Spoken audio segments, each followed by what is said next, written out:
SER Podcast. Primera dimisión en el gobierno de Trump por la guerra. El jefe de contraterrorismo de Estados Unidos, nombrado por Trump el año pasado, ha dimitido esta tarde porque considera que Irán no representaba una amenaza inminente para Estados Unidos y sostiene que Trump inició la guerra por la presión de Israel y de su influyente lobby en Estados Unidos. Un hombre que era un trumpista hasta la médula, de los de la teoría de la conspiración del fraude electoral en la victoria de Biden, pero esta tarde ha renunciado a su cargo, lo que da la medida de la grieta que Trump ha abierto en el mundo MAGA con la guerra de Irán. Corresponsal en Washington, Sara Canals, buenas tardes. Buenas tardes, Aymar. Sí, es una renuncia muy significativa porque hasta ahora este alto cargo, Joe Kent, veterano de guerra que ha combatido en más de 11 despliegues, había sido muy afín, como decías, a los principios de Donald Trump y dimite remarcando este giro de guión del presidente en su política exterior. Lo ha hecho en una carta publicada en X, donde ha declarado que no quiere enviar a las próximas generaciones a luchar y a morir en una guerra que no beneficia a Estados Unidos y le propone a Trump reflexionar sobre este conflicto. El presidente, por su parte, le ha quitado hierro a esta dimisión. It's a good thing that he's out because he said that Iran was not a threat. Diciendo que es una buena noticia, le ha tachado también de débil y ha rechazado su argumento, el que explica en esa carta de dimisión, de que Irán no suponía una amenaza para Estados Unidos. Ahora vamos con la última hora de la guerra. Irán reconoce que Israel ha matado al líder de las juventudes de la Guardia Revolucionaria, un tipo que fue fundamental en la represión de las protestas contra el régimen. Ahora se lo contamos, pero antes, esta noche aquí en España, noche de Champions. Gallego, buenas tardes. Buenas tardes, este es el 11 de Arbeloa para rendir visita al City. Courtois en la portería, Trent, Rüdiger, Hausen y Fran García en defensa. Mucha gente en el medio con Tchouaméni, Valverde, Güler, Thiago Pitarchi, Brahim y solo Vinicius arriba. Mbappé empieza el partido en el banquillo. Guardiola equilibra el equipo con también 3 centrocampistas y recordemos las otras eliminatorias del día: Sporting de Lisboa, Bodo Glimt, que ya está en marcha, 1-0 para los portugueses, Chelsea, Paris Saint-Germain y Arsenal, Bayer Leverkusen. Esta noche Carrusel se escucha en la SER, hora 25 en SER+. Nubes para mañana en todo el país. Jordi Carbó, buenas tardes. Buenas tardes, alternando con ratos de sol y de momento activas como hoy en Canarias. De hecho, mañana tendremos más chubascos y más tormentas, sobre todo en la mitad oeste del archipiélago, y en todo el archipiélago el viento mañana va a soplar con mucha intensidad. En la península solo esperamos algunos chubascos y de momento poco destacables en el Golfo de Cádiz, también en la mitad este de Cataluña. Israel asegura que ha matado a Larijani, el jefe de seguridad de Irán, que es una figura fundamental del régimen con un poder enorme, un hombre fuerte del sistema. Israel dice que ha matado a Larijani, pero de momento Irán no lo confirma, aunque tampoco lo desmiente.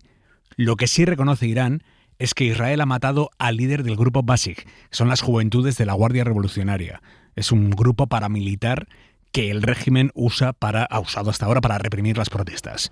Enviado especial de la SER, Nicolás Castellano, buenas tardes. ¿Qué tal, Aymar? Buenas tardes. Sí, el cuerpo de la Guardia Revolucionaria Islámica de Irán ha confirmado esta tarde la muerte del comandante de la fuerza Basij, Soleimani, afirmando en un comunicado difundido por los medios estatales que se trata de un ataque del enemigo sionista estadounidense. Era el líder, como dice, de las milicias de los jóvenes de la Guardia Revolucionaria, uno de los grupos más criminales según distintas fuentes. Lo que no confirma de momento Irán es la muerte de Larijani, que sí, Israel da por muerto. Lo ha hecho Netanyahu. Se trata de la figura más importante del régimen que cae, según Israel, después de la muerte al inicio de esta guerra del líder supremo asesinado en el primer día de este conflicto que cumple ya 18 días y que sigue cruzando ataques. Hoy de nuevo Israel está atacando de manera intensa al Líbano, ha matado incluso a algunos soldados del ejército libanés y también ha generado mucho desplazamiento. Sin embargo, los médicos con los que hablamos, Aymar, nos dicen que el número de muertos, que supera oficialmente los 900, va a ser mucho mayor.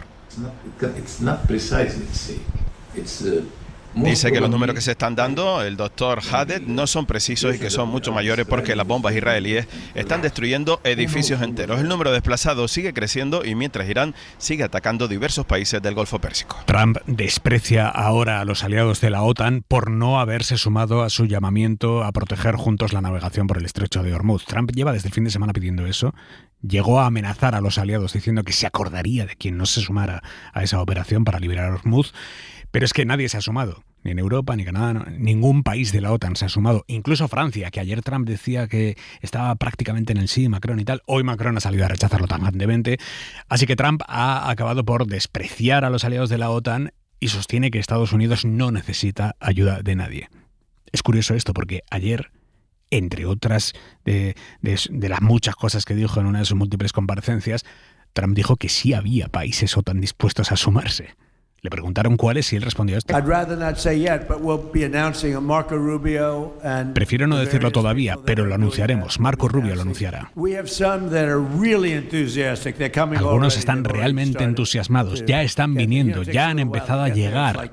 Lleva un poco de tiempo llegar, porque en algunos casos tienen que cruzar un océano. Bueno, esto dijo Trump ayer, o sea, los países estaban deseosos de sumarse. Hoy la consigna es que Estados Unidos no necesita ayuda de nadie. Bueno, no necesitamos mucha ayuda, de hecho no necesitamos ninguna ayuda. He estado mirando las últimas 2 semanas y todos nuestros aliados de la OTAN estaban muy a favor de lo que hicimos. La OTAN está cometiendo un error muy tonto. Siempre me he preguntado si la OTAN alguna vez estaría ahí para nosotros, y esta era una gran prueba, porque no los necesitamos, pero deberían haber estado ahí. Es una contradicción permanente este señor. Aquí en España el gobierno ha dado hoy más pistas de qué va a incluir en el plan del viernes para amortiguar el impacto de la guerra. Entre las medidas que se van a aprobar este viernes en Consejo de Ministros extraordinario, habrá compensaciones para los sectores afectados por la subida del combustible o medidas fiscales sobre el precio de la luz. Pero lo que parece prácticamente seguro que no va a ir en ese paquete son medidas sobre vivienda. Sumar pide que se incluya ahí una congelación de los alquileres que se firmaron en la pandemia y caducan ahora. También otros socios de izquierdas como Esquerra o como Bildu lo apoyan. Pero el mensaje que mandan desde la parte socialista es que el paquete estará acotado al impacto de la guerra y que la crisis de la vivienda no tiene que ver expresamente con eso, por mucho que vaya más allá. Así que no habrá medidas de vivienda en el plan sobre Oriente Próximo, a no ser, como confían en Sumar, a no ser que Sánchez decida lo contrario de aquí al viernes frente al criterio de Carlos Cuerpo.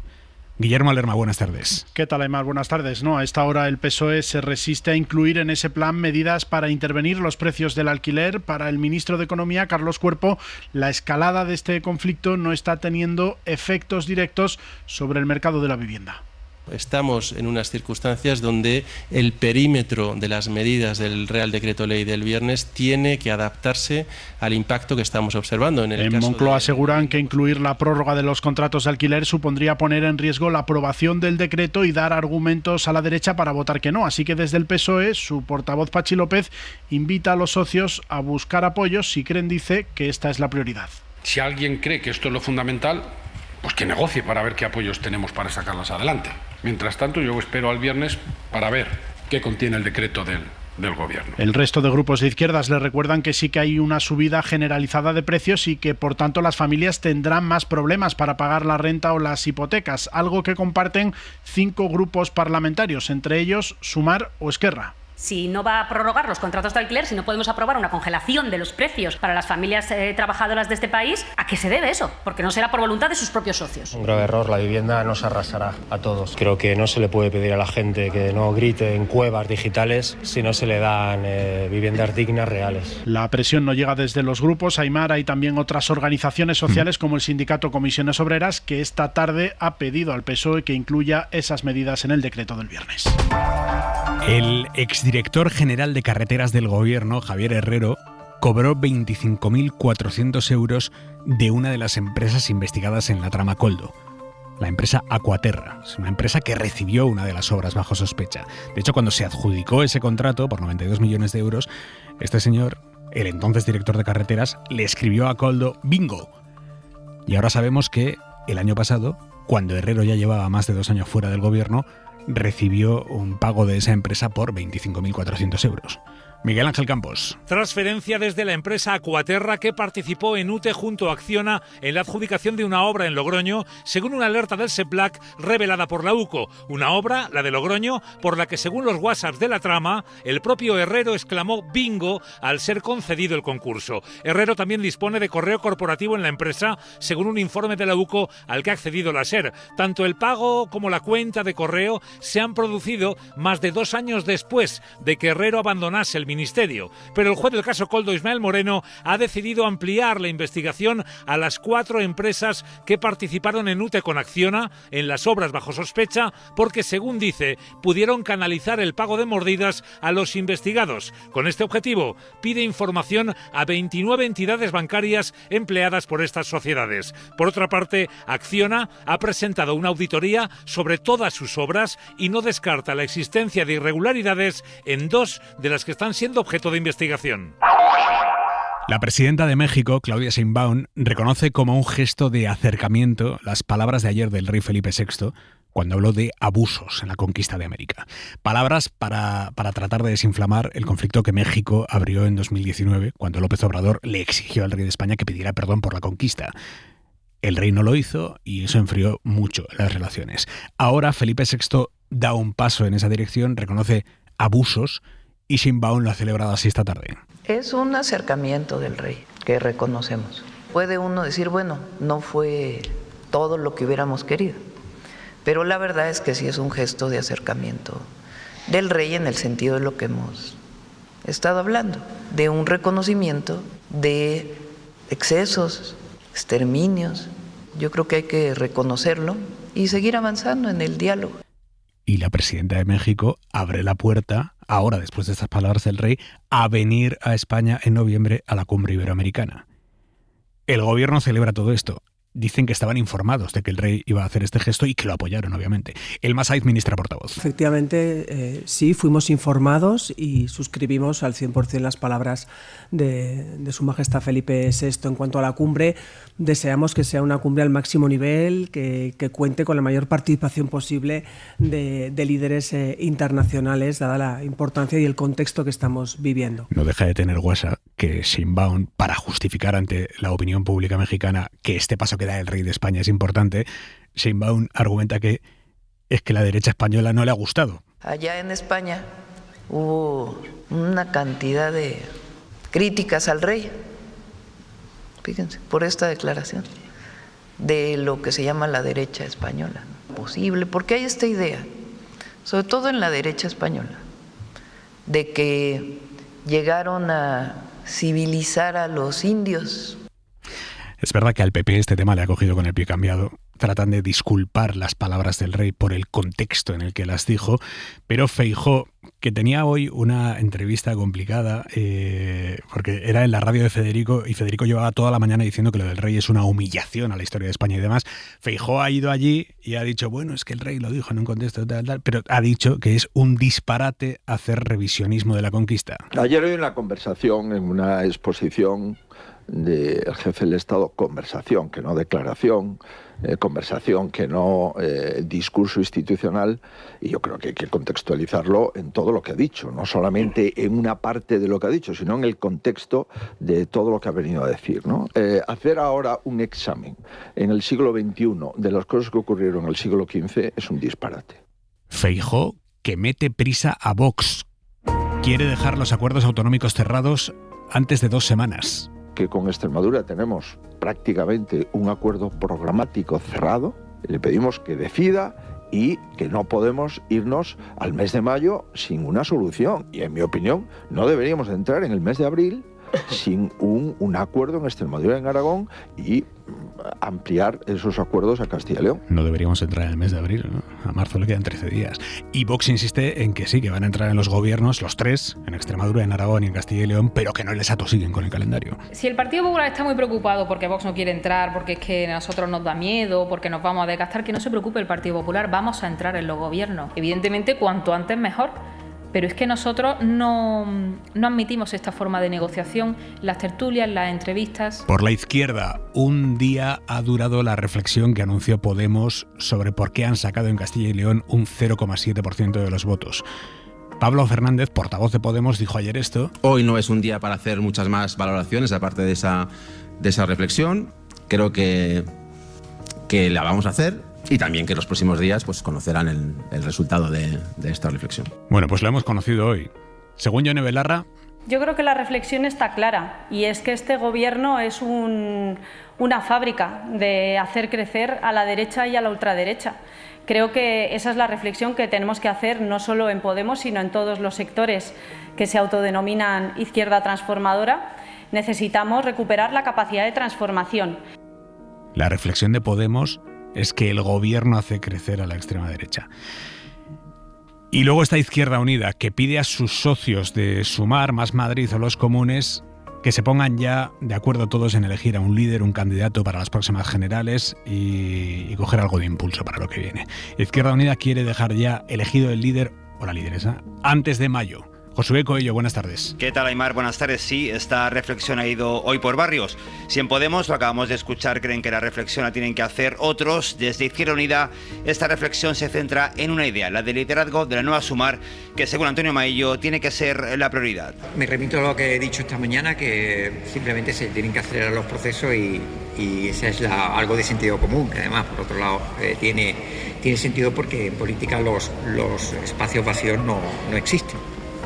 Lo ocupan otros y en ese sentido pues lo que me circunscribo a la necesidad de que se aceleren los procesos y sin más dramatismo, sino que forma parte de la lógica. Y aunque Maillo no ha dicho fechas, desde Izquierda Unida trasladan que lo ideal sería tener nuevo candidato o candidata antes de mayo, una figura que sustituya a Yolanda Díaz lo antes posible. Y entre medias del debate de las izquierdas ha vuelto a colarse Rufián. Después de sus llamamientos en las últimas semanas, hoy ha recordado que por ahora, y viendo los últimos resultados electorales, la cara visible es lo de menos. Me importa el cómo, creo que eso es importante y creo que ya he dicho claramente que creo que hay que provincia a provincia con una calculadora, pero también con el qué, o sea, con el programa. A mí más que la cara visible, que es muy importante, sobre todo en la izquierda, me importa el qué. Y en esta reflexión de la izquierda, Aimar, desde Sumar apuestan por la unidad y el arraigo territorial pensando en Andalucía. Hora 25.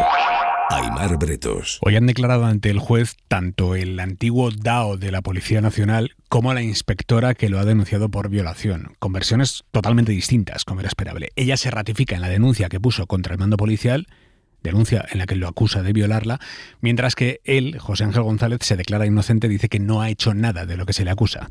Isabel Vega, buenas tardes. Buenas tardes. Ha sido una sesión de algo más de 3 horas, al cabo de las cuales la defensa de la inspectora ha solicitado que se prohibiese al ex-DAO contactar con ella. El juez, en línea con la fiscal, ha rechazado la medida cautelar al no ver riesgo de que González, que dimitió hace justo un mes, vaya a intentar presionarla. Dentro de la sala han sonado fragmentos de ese audio de 40 minutos que ella aportó como prueba de la agresión sexual que denuncia, una cinta que el propio González cree que le exculpa. Así lo reivindicaba ante los medios. Sobre ustedes ya me han juzgado, me han condenado sin ninguna prueba porque la prueba principal es el audio. Y esperemos que gracias a Dios con ese audio se puedan esclarecer los hechos y que salga la verdad adelante. El abogado de la inspectora, Jorge Piedrafita, hacía una lectura bien distinta. Hablaba de contradicciones. Ha dicho que no oía un ruido de una cremallera cuando el juez le ha dicho yo oigo el ruido de la cremallera perfectamente, del pantalón. Ha sido errático y en algunos momentos yo creo que se ha visto incluso acorralado. Dentro y fuera del juzgado, el exjefe de la policía ha negado esa agresión sexual y ha cargado contra la denunciante, a la que dibuja como una mujer movida por sus ambiciones. La defensa de la inspectora se centrará ahora en acreditar los daños psicológicos que refiere, en espera de que el juzgado decida si llama a declarar a ese otro comisario, mano derecha de González, al que la mujer acusa de coacciones. 2.000 euros va a tener que pagar de sanción una jueza de Nules, en Castellón, que estuvo 2 años acosando y humillando a los funcionarios y al fiscal de su juzgado. El Consejo General del Poder Judicial la sancionó y el Supremo lo acaba de confirmar. Les insultaba de todas las maneras posibles. Pedro Jiménez. Les llamaba carapolla, frígida, ama de casa aburrida, troll o vagos. Al gestor de penal le dirigía comentarios sexuales, según la sentencia. Le decía que estaba muy bueno, que tenía un buen polvo, que su pareja no le convenía, que era muy celosa. Le llegó a preguntar si se le levantaba. Al fiscal le humilló hasta que pidió el traslado. No te soporto, te voy a meter una hostia que te voy a arrancar la cabeza. El Supremo rechaza su recurso y confirma la sanción del Consejo del Poder Judicial porque, dice, es absolutamente impropio en quien ejerce funciones judiciales hacer uso de tan intolerables excesos verbales. La guerra registra hoy 2 bajas significativas, 2 altos dirigentes de la seguridad nacional de Irán y de Estados Unidos. El iraní ha muerto de forma violenta, era Ali Larijani, el tecnócrata que seguramente mandaba en el trío mandamás del régimen de los ayatolás. Más que de catecismo, sabía de matemáticas, de tecnología, manejo de la televisión y política parlamentaria. Es por tanto difícil de reemplazar, pero todo miembro de esa jerarquía cruel tiene designado un sustituto. Veremos. El norteamericano no ha muerto, sino que ha dimitido. Joseph Kent era el director del Centro Nacional de Contraterrorismo, especializado en identificar las amenazas globales a Estados Unidos y cómo combatirlas. Kent, un antiguo boina verde militar, militarista y ultra, apela, sin embargo, a su propia conciencia para plantar a Trump. Le ha escrito que por imperativo de esa conciencia no puede seguir, ya que Irán no planteaba ninguna amenaza inminente a nuestra nación. Ha escrito: el inquilino de la Casa Blanca ha vuelto a demostrar sus malas maneras, diciendo que se alegra porque Kent es muy débil en seguridad. Es una reacción indecente y sin sentido. Si era débil, ¿por qué lo nombró y lo mantuvo en un puesto tan clave? Trump justificó la guerra contra Irán por ser un centro de difusión del terrorismo y una amenaza inminente a la seguridad de Estados Unidos. El presidente se queda, pues, sin ninguna de las dos coartadas. Otra reacción enloquecida. Ahora dice que para la guerra no necesitamos la ayuda de nadie. Está despechado porque Europa, el Reino Unido, Australia, Japón, Canadá no le acompañan en la locura a la que les convocó. Que se cure jugando al golf. Para no perderte ningún episodio, síguenos en la aplicación o la web de la SER, Podium Podcast o tu plataforma de audio favorita.